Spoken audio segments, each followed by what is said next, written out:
Capítulo 5. Luego todas las tribus de Israel fueron a David en Hebrón y le dijeron: Somos de la misma sangre. Somos de la misma sangre. En el pasado, cuando Saúl era nuestro rey, en realidad era usted quien dirigía las fuerzas de Israel. Y el Señor le dijo: tú serás el pastor de mi pueblo Israel. Tú serás el líder de Israel. De modo que allí en Hebrón, el rey David hizo un pacto ante el Señor con todos los ancianos de Israel, y lo ungieron rey de Israel.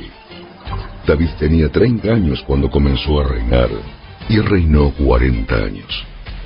Había reinado sobre Judá desde Hebrón 7 años y 6 meses, y desde Jerusalén reinó sobre todo Israel y Judá por 33 años. Luego David dio a sus hombres a Jerusalén para pelear contra los jebuseos, los habitantes originarios de esa tierra que vivían allí. Los jebuseos se mofaban de David. Jamás entrarás aquí. Hasta los ciegos y los cojos pueden impedir que ingreses.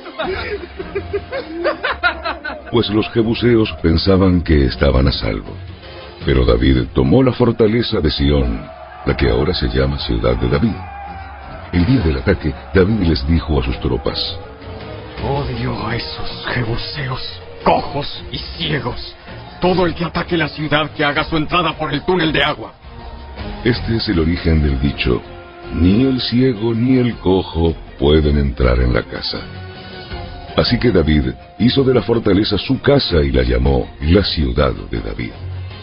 Extendió la ciudad, comenzando desde los terraplenes, y continuó hacia adentro. David se hacía cada vez más poderoso, porque el Señor Dios de los ejércitos celestiales estaba con él. Luego, Hiram, rey de Tiro, envió mensajeros a David junto con madera de cedro, así como carpinteros y canteros, quienes construyeron un palacio para David. Entonces David se dio cuenta de que el Señor lo había confirmado como rey de Israel, y que había bendecido su reino por amor a su pueblo Israel. Después de mudarse de Hebrón a Jerusalén, David tomó más concubinas y esposas, y ellas tuvieron más hijos e hijas. Estos son los nombres de los hijos de David que nacieron en Jerusalén: Samúa, Sobab, Natán, Salomón, Ibar, Elisúa, Nefeg, Cafía, Elisama, Eliada y Elifelet. Cuando los filisteos se enteraron de que David había sido ungido rey de Israel, movilizaron todas sus fuerzas para capturarlo, pero le avisaron a David que venían, así que entró en la fortaleza.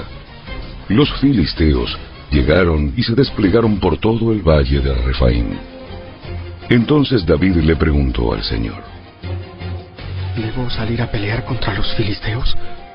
¿Los entregarás en mis manos? El Señor le contestó a David: Sí, adelante.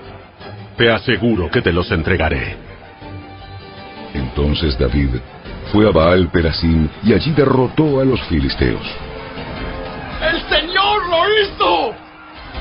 ¡Él irrumpió en medio de mis enemigos como una violenta inundación! Así que llamó a ese lugar Baal Perasim, que significa el Señor que irrumpe. Los filisteos abandonaron allí sus ídolos, y David y sus hombres los confiscaron. Pero poco tiempo después, los filisteos volvieron y de nuevo se desplegaron en el valle de Refaim. De nuevo David le preguntó al Señor qué debía hacer. No los ataques de frente.